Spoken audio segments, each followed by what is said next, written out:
So, kung magpapacertify ka sa free diving, isave mo yung video na to kasi makakatulong to sa inyo. So, kung magpapacertify ka, lalo na pag medyo mabigatan na yung requirements, kagaya namin, nagbe-wave 3 na kami. Make sure humanap ka ng mga maayos na kasama. So, ano ba ibig ko sabihin dun? So, I am blessed enough to have trained with the best people. Alam nyo naman, nakikita nyo lagi si Choco, si Jeff. Yun nga lang si Jeff, hindi nagbayad sa akin, kaya hindi na kami nagda-dive together. Charot, hindi yan totoo. Pero, yung tinutukoy ko sa maayos na kasama is someone that can handle a friendly competition. Kasi yung mga taong ganyan, they will push you to become a better diver.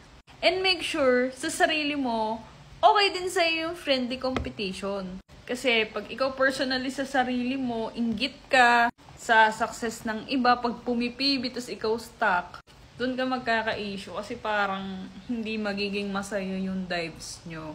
So, ito yung naging helpful sa akin sa improvement ko kung bakit naging consistent din yung aking pagdadive. Kasi masarap silang kasama. Ngayon, ang swerte ko din dun sa Glide and Vibe, masasaya din yung mga nakasama ko.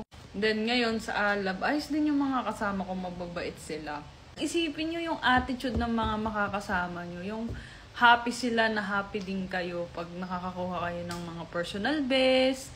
Kahit na nahihigitan nila kayo at that time. Kasi para sa akin, pag sumasukses na yung mga kasaway kong mag-dive, ang thinking ko is possibility yon na nagawa nila kaya ko din. So parang sa akin, ang happy mag-dive pag ganun din yung kasama ko. So, save nyo yung video na to. Hopefully, mahanap nyo din yung mga ganitong klaseng kasamang mag-dive. So, ayun lang. Bye!